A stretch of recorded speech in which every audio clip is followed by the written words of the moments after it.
Hello and welcome back to my channel. In today's video I'm going to show you a larger version of my mini markets, and this is just the market stall. So this one you can use for basically a lot more storage, like a bigger shop, depends what you're using them for. You've got this back room here with a desk, we've got some lights, and I've decorated it kind of to make it look like a newspaper shop. We've got the TV above the desk, and yeah, we've got a little till system, some decorations, and then we can go around into the other side. We've got our lanterns either side of the entrance, a little archway, and then yeah, we've got like a little beam here for the desk and where you can kind of pick up some items that you want to buy. I feel like this is quite cool if you want to have like your own little shop. You don't even need to use it as a mini market, you could use this completely for something else. But yeah, I hope you like the design, and I'm going to get into the tutorial. We're going to start off by using the Tudor wall corner, which is from the Salty Seaport collection, and then we're going to use the interior walls as well, which is the pirate plank wall. So we're going 2x8, then 2x4, then 2x8 again, another 2x4, another 2x8, and then the corner once more.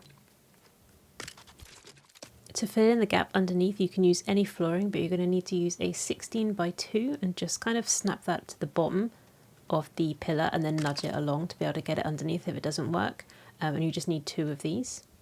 Then we can map out the rest of the build by adding them to the side. Now you're just going to want to snap onto the pillar, it's the easiest way, and we're going to go across twice on either side once again, and it's going to make a square shape. You kind of want to nudge this over here as well, but make sure you leave a 2x2 for the pillars to sit inside. So that's your basic shape. This will change should you choose to add some doors in specific areas. Now we're going to carry on the same pattern that we've done for that first wall, and we're going to use a 2x8 and then a 2x4. You do want to leave space for the door, so you make sure you've got all of your corners on if you want to do that first, so you can choose where you actually want to put your doors down. For mine, I'm using the pirate plank arch for the smaller side door, and then for the main door I'm going to use the Salty Seaport collection again, but I'm going to use the pillars and beams. So then that will leave your frame completely done. All you need to go and do is add in the flooring. So I'm using the rough Grainsborough one here, which is from the Friendly Neighborhood bundle, but you can use any floor that you want down below. You can build up again on this as well if you want a different level of height, totally up to you. I really liked the dark grey flooring. And yeah, also make sure you use the snap feature for this to work properly, otherwise it gets a bit funny. For the inside kind of arch shop window area, I'm going to use the same pirate plank pillars that I used for the opening archway, and I'm just going to put them in the middle of the smaller wall. Doesn't matter about the height on these because the roof will kind of build this in, so it doesn't matter too much. And then I'm going to use a beam to link them up together. And these specific ones have a really nice colour contrast, so it looks really smart. Then for the desk or work bar, I'm using beams to go all the way along, the same ones that match the pillar, and then on top of those to make it smooth, I'm actually using the Shogun Palace flooring, just the dark wood ones. This I feel just gives it a more modern look.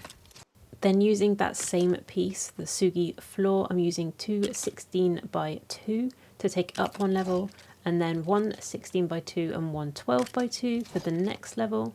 And then you can see what I'm doing here. I'm just going slightly in either side to make the roof shape. Then we're going in with a 12x2 and a 8x2.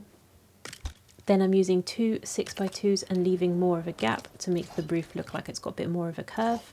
Then for the top part of that, we're actually going to rotate it and kind of make a beam going backwards towards the back wall. This will make sure that you can make the roof identical and the middle partitions matching both the front, middle and the back.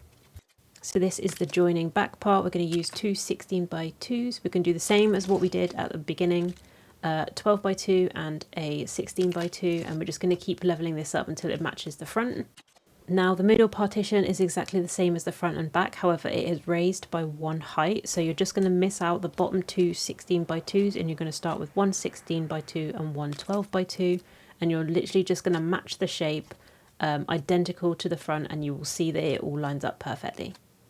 And now for the snow, so we're going to add 2 16x2 and then a 1 8x2. So this leaves an overhang on the front and the back. You're going to then use those same pieces and go all the way over and curve this, and you can need to do 2 high. Also, you want to add kind of like an overhang of snow, so you want to snap it on and then go underneath, so you've kind of got the same shape but it's coming down on the edges as well. Once you finish the roof, if you want to make it look like snow has also fallen off the roof and kind of fallen down around the edges, just simply go around and add a little trim. Just make sure you use the snapping feature so that it does actually work properly and line up with everything that you've already built. And that is your finished market stall. Obviously at the front you're going to want to add on the friendly neighborhood kind of market, I don't know what they're called, like the blue things, which I use in my mini market, so go and check that. I can't remember what it's called. But yeah, I hope you guys have enjoyed today's video. Let me know if you make it, what tweaks you do, and I will see you guys in the next one. Thanks for watching.